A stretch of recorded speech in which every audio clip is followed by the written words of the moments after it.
নমস্কার বন্ধুরা, আশা করি সবাই ভালো আছেন, সুস্থ আছেন। আমিও ভালো আছি। আমি সুস্মিতার নতুন আবার একটা ভিডিওতে আপনাদেরকে স্বাগত জানিয়ে আর সঙ্গে নিয়ে আজকে আবার একটা ভিডিও নিয়ে আপনাদের সামনে উপস্থিত হলাম। আজকের ভিডিওটা কিন্তু একটু বেলাতেই শুরু করেছি, কারণ যা গরম পড়েছে না, মানে থাকাই যাচ্ছে না। যেহেতু আমরা দোতলায় থাকি আর উপরে কিন্তু ছাদ নেই, তো কী পরিমাণে যে গরম হচ্ছে সে তো বলে বোঝানো যাবে না। তো যাই হোক, গরম হোক ঠান্ডা হোক, মাথা কিন্তু ঠান্ডা রেখেই সব সময় সংসারের কাজগুলো পরিপাটি করে নিতে হবে, তাই না বন্ধুরা? আমিও সেই জন্য এই যে সকালের ব্রেকফাস্ট শেষ করে সমস্ত কাজ শেষ করে কিন্তু দুপুরের রান্নাতে লেগেছি। সকালের কাজগুলো আর আপনাদের সঙ্গে শেয়ার করলাম না, একটু বেলাই হয়ে গেছে আজকে। আর আজকে কিন্তু বৃহস্পতিবারের ভিডিওটা আপনাদের সঙ্গে শেয়ার করছি। আসলে কেন জানেন তো, এই দুদিন ধরে খুব মন খারাপ ছিল। মানে চারদিকে যা অবস্থা দেখছি, ভবিষ্যতে যে কি হবে, তো সেটাই নিয়ে একটু মন তো খারাপ হয় প্রত্যেক মানুষেরই, তাই না? তো সেই জন্য ভিডিও দেখতে ইচ্ছে করছিল না। তাছাড়া আমার ভিডিও দিয়ে যে কি লাভ হচ্ছে না হচ্ছে আমি কিছুই বুঝতে পারছি না। তাইও একটু চেষ্টা করি দেওয়ার জন্য, যদি আপনাদের একটু ভালো লাগে। তো আজকেও ভাবলাম কালকে দিনই আজকে একটু দিয়ে দেখি, আপনাদের যদি পছন্দ হয়। আর যদি পছন্দ হয় আপনাদের, তাহলে অবশ্যই একটা ছোট্ট করে কমেন্ট আর লাইক করে দিয়ে যেতে কিন্তু ভুলবেন না। আর নতুন কোনো বন্ধু যদি ভিডিওটি দেখার জন্য পাশে এসে থাকেন, তাহলে অবশ্যই একটা সাবস্ক্রাইব করে পাশে থেকে যেতে পারেন বন্ধু হয়ে। তো যেহেতু বৃহস্পতিবারের ভিডিওটা শেয়ার করছি আপনাদের সঙ্গে, ওই দুপুরে কিন্তু নিরামিষ রান্না হচ্ছে। যেহেতু ভুবনেশ্বর থেকে আমার ভাসুর এসছেন, উনি কিন্তু নিরামিষ খান, তো সেই জন্য নিরামিষই রান্না করছি। সকালে পান্তা ভাতের সঙ্গে পটল ভাজা হয়েছে, সবাই খেয়েছে। কারণ এই গরমে কেউ কিছু খেতে চাইছে না, সবই কিন্তু পান্তা ভাত খেতে চাইছে। আর আমি আর কর্তামশাই আর মেয়ে, আমাদের যেহেতু ঠান্ডা লাগার ধাত আছে, এই জন্য কিন্তু আমরা পান্তাটা একটু কমই খাই। তো বাকি সবাই কিন্তু পান্তা ভাতই খায়। তো সেই জন্য সকালে ওই যে পটল ভেজেছিলাম একটু, ওইটা দিয়ে কিন্তু সবাই পান্তা ভাত খেয়েছে। আর কর্তামশাই আমি চিড়া দই খেয়েছি। চিড়া দই খেলেও কিন্তু পেটটা বেশ ঠান্ডাই লাগে। তো যাই হোক, তারপরে এই যে দুপুরের রান্নার কাজে লেগেছি। কিন্তু গরমে না, মানে রান্না করতে তো কত কষ্ট হয়। সেই জন্য আমি এখন কি করি, ওই আগে সব কিছু সবজি কেটে নিই, তারপরে রান্না বসাই। এই জন্য একটু দেরি হয়ে যায়। আর ফ্যানের তলায় না বসলে কিন্তু কিছুতেই কোনো কাজ করতে পারা যায় না। তো সেই জন্য ফ্যান চালিয়ে আগে সব রকমের সবজি কেটে নিয়েছি। আর যেহেতু আমার রান্নাঘরের কাছেই ফ্যানটা আছে, তো ফ্যান চালিয়ে কিন্তু রান্না করা যায় না। তো সেই জন্য আগে থেকে সবজিটা কুটেই রান্না করতে বসেছি। কোনো রকমে একটু করে তো নিতেই হবে। তো এই যে দেখুন, পোস্ত দিয়ে কিন্তু আমি কুঁদলি ভাজছি। আর কুঁদলিটা এরকম গোল গোল করে কেটে বন্ধুরা পোস্ত দিয়ে ভাজলে কিন্তু দারুণ লাগে খেতে। তো সেই জন্য একটু কুঁদলি ভাজা করছি। পটল ভাজা তো সকালে হয়ে গেছে পান্তার সঙ্গে। আর তার সঙ্গে করছি একটু আমের চাটনি করব গুড় দিয়ে, আর করব ঢ্যাঁড়স ভাজা। আর এই যে সব রকম সবজি দিয়ে অরহর ডাল দিয়ে একটু ডালমা করব। আর এটা হচ্ছে কিন্তু বন্ধুরা উড়িষ্যার একটা ফেভারিট ডাল বলা যেতে পারে। আমারও ভালো লাগে, আমার বাড়িতেও সবাই খায়। তো যেহেতু উড়িষ্যা থেকে আমার ভাসুর এসছেন, তো তাদেরকে এরকম করে দিলে কিন্তু ওরা মন শান্তি করে খেতে পারে। তো সেই জন্য ভাবলাম আজকে ডালমাটাই করে দিই। আর সত্যি কথা বলতে কি, আমার যেহেতু কোলেস্ট্রল বাড়া আছে বা আমার থাইরয়েড আছে না, ডাল খেতে তো টোটালি বারণ করেছে। আর এই অরহর ডাল একটু করলে কি হয়, সবজি দিয়ে খেলে এতটা অ্যাসিডও হয় না, অসুবিধেও হয় না। অল্প একটু খাই, কারণ ডাল খেতে তো আমার মনে হয় সবারই ভালো লাগে। তো যেহেতু এই শরীরের জন্য খেতে পারি না, মাঝে মধ্যে খেতে ইচ্ছে করে, তো এরকম করে খেলে কিন্তু বেশ মন্দই হয় না। তো সেই জন্য আজকে কিন্তু সব রকম সবজি দিয়ে এই যে ডালটা করেছি। আগে তো ডালটা সেদ্ধ করে নিয়েছিলাম হাফ, তারপরে সবজি দিয়ে কিন্তু আবার একটা সিটি দিয়ে নিয়েছি। কারণ সবজি ডালমার মধ্যে কিন্তু যদি গলে যায় না, তাহলে কিন্তু খেতে একদমই ভালো লাগে না। আর আমি এখানে একদম অল্প তেলে শুকনো লঙ্কা আর 5 ফোড়ন দিয়ে কিন্তু ছুঁকে নিচ্ছি। আর ডালমার মধ্যে একটু তেজপাতা, আদা দিয়ে দিয়েছিলাম। আর তো নুন হলুদ আছে, সেগুলো দেওয়া হয়েছে। আর এটা খেতে কিন্তু খুবই ভালো লাগে। তো তো এই যে দেখুন আমার কিন্তু ডাল ছোঁক দেওয়া হয়ে গেল। আর ডালটাকে বেশি ঘন করলেও ভালো লাগে না, আবার বেশি পাতলা করলেও ভালো লাগে না, তো সেই হিসাবে করলে কিন্তু বেশ ভালোই লাগে। তো এই যে দেখুন ডালমাটা আমার মোটামুটি রেডি হয়ে গেল। আর আজকের রান্নাও মোটামুটি কমপ্লিট হয়ে গেছে, কারণ এই গরমের মধ্যে রান্নার গ্যাসের কাছে দাঁড়িয়ে যে রান্না করা কি কষ্ট বন্ধুরা, আমরা সবাই জানি। কিন্তু পেট তো আর শুনবে না, খাওয়ার তো খেতে চাইবে পেট, রান্নাও করতে হবে, তাই না? তো দেখুন এই যে আমার রান্নার লাস্ট লুকটা, এই যে কয়েকটা রেসিপি আজকে হয়েছে, এগুলোই কিন্তু আজকে হয়েছে কম তেলে কম মশলায়। আজকে কিন্তু সিধা সাদা রান্না, বলতে গেলে নিরামিষ রান্না করেছি। তো তারপরে কিন্তু খাওয়া দাওয়া অফ ক্যামেরাই করেছি, কারণ রান্না করার পরে না মনে হয় যেন ফ্যানের তলায় মানে রেস্ট নিয়ে বসে, তখন আর কিছু কাজ করতে ইচ্ছে করে না। এত গরম হয়েছে কদিন ধরে, কিছুই করতে ইচ্ছে করে না, তাও করতে হয়। মাথা ঠান্ডা রেখে আমাদের কিন্তু সংসারের কাজগুলো করতেই হবে, তো না করলে কে করবে বলুন। তো সেই জন্য কিন্তু অফ ক্যামেরায় একটু খাওয়া দাওয়া করে বিশ্রাম নিয়েছিলাম।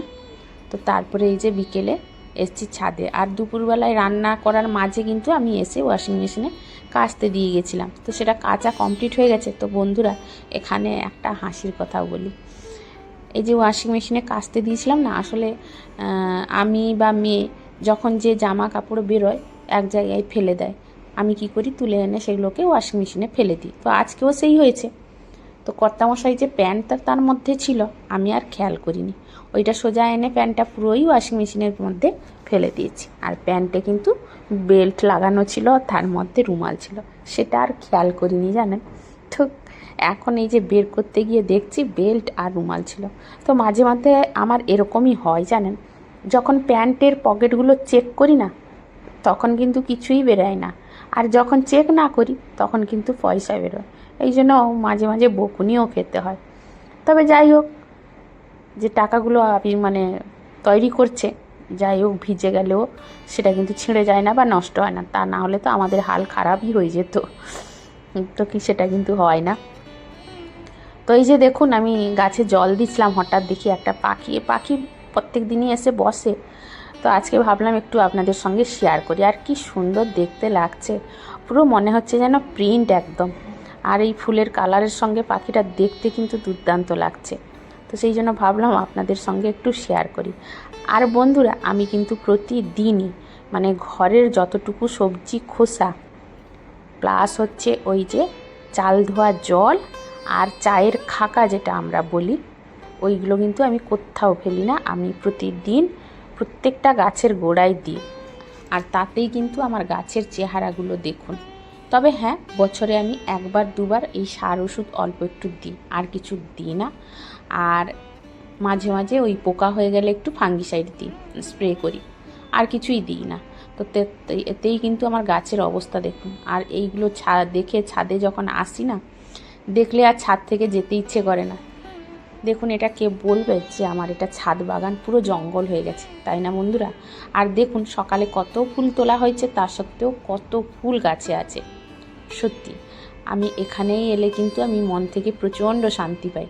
তো এটাই হচ্ছে আমার ঘরের শান্তির জায়গা। কিন্তু এখানে বেশিক্ষণ বসে থাকার মতো উপায় কিন্তু আমার নেই, কারণ বিকেলে আসি, সন্ধে দিয়েই কিন্তু নেমে যেতে হয়।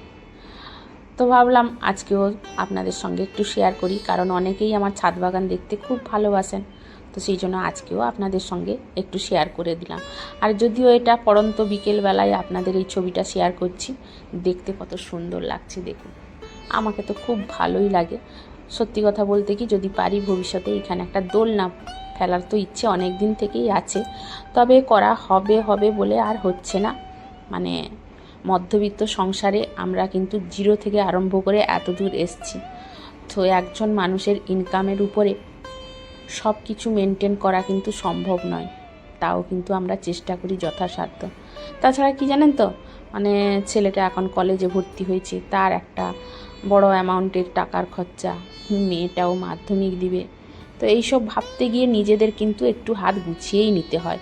মানে সংসারের পেছনে খরচা করতে চাইলেও ইচ্ছে করে না, কারণ আগে বাচ্চাদের ভবিষ্যৎ দেখতে হবে, তারপরে নিজেদের শখ পূরণ করব, তাই না?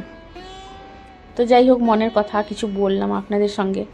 তো তারপরে দেখুন এই যে সন্ধেটাও দিয়ে দিচ্ছি, কারণ এটাও আমার দেওয়ার পালা। তো সেই জন্য সন্ধ্যা না দিলে তো কিন্তু দিনের শেষ হবেই না।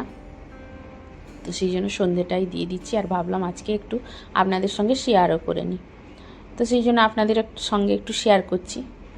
আসলে এই গরমের দিনে যতই গরম হোক না কেন, মাথা কিন্তু ঠান্ডা রেখে সকাল থেকে সেই ঘুম থেকে ওঠা থেকে রাত্রে যতক্ষণ না বিছানায় শুতে যাচ্ছি ততক্ষণ কিন্তু কাজ করতেই থাকি। তো এই যে দেখুন, সন্ধ্যা দিয়ে এসে এতটাই গরম লাগছিল, চা খেতে আর ইচ্ছে করলো না। তবে কর্তামশাইকে কিন্তু চা করে দিয়ে দিয়েছি, ওনার কিন্তু চা না হলে একদমই চলবে না। আর মেয়ে আর আমি একটু স্মুদি বানিয়ে নিলাম দই আর কলা দিয়ে, আর তার সঙ্গে দিলাম একটু পুদিনা পাতা। আসলে পুদিনা পাতা ছাদে তো আমার প্রচুর হয়েছে, তো তুলে এনেছিলাম। তো সেইটা একটু পুদিনা শরবত করব বলে ভেবেছিলাম, সেটা আর করা হয়নি। এই যে তো স্মুদি খেয়ে কিন্তু তারপরে এই কর্তামশাইয়ের জন্য এই যে মেথি গুঁড়ো করে নিচ্ছি, কারণ এই যে ছাদে কিন্তু আমি ধুয়ে দুদিন ধরে শুকিয়েছিলাম, আজকে কিন্তু বেশ ভালোই করকরে হয়ে গেছে। তো ভাবলাম আজকে গুঁড়োই করে নিই। আর তাছাড়া ওর কিন্তু মেথি পাউডার শেষও হয়ে গেছিলো, তো সেই জন্য একটু ভালো করে গুঁড়ো করে একে কিন্তু কৌটোর মধ্যে রেখে দিব। যেহেতু কর্তামশাইকে আমি কিন্তু প্রত্যেক দিনই দিই, আর সুগার যেহেতু আছে, এটা খেলে কিন্তু অনেকটাই সুগার কন্ট্রোল হয়। তো সেই জন্য এটাকে আমাকে প্রত্যেক দিনই দিতে হয় তাকে। তো সেই জন্য শেষ হয়ে গেছিলো বলে এই যে তারপরে এই যে এত গরম পড়েছে না, এখন আর আমি সকালে ঘরটা মোছামুছি করছি না। রাত্রে একটু গরমটা কমলে তখন রাত্রে মোছামুছির কাজগুলো করে নিচ্ছি, তার সঙ্গে এক্সট্রা কাজগুলোও করছি। সকালে এখন করতে একদমই ইচ্ছে করছে না। তো এই যে মোছামুছির কাজও বলতে গেলে কমপ্লিট হয়ে গেল, পুরো ঘরই মুছেছি আজকে বলতে গেলে। পুরোটা আর আপনাদের সঙ্গে শেয়ার করলাম না, এইটুকুই শেয়ার করলাম। তো তারপরে কিন্তু আমি রাত্রে খাবারের ব্যবস্থা করব, কারণ খেতে তো হবে, না খেলে তো হবে না।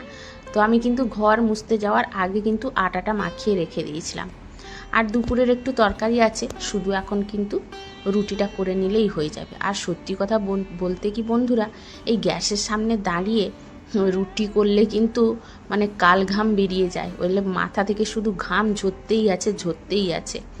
তো যাই হোক, অনেক কষ্ট করে রুটিগুলো করতে হয়, তো সেটা করেই নিলাম। তো তারপরে কিন্তু অফ ক্যামেরায় খাওয়া দাওয়া করেছি। আর ভিডিওটাও আজকের মতো এখানেই শেষ করছি বন্ধুরা। তো ভিডিওটা কেমন লাগলো অবশ্যই আপনারা কিন্তু কমেন্ট করে জানাবেন। তো আজকের মতো আপনাদের কাছ থেকে বিদায় নিচ্ছি, চলে আসবো পরের দিন আবার একটা নতুন ভিডিও নিয়ে আপনাদের সামনে। ততক্ষণে আপনারা সবাই ভালো থাকুন, সুস্থ থাকুন, নিজেদের প্রতি যত্ন নিন। তো আজকের মতো টাটা বন্ধুরা।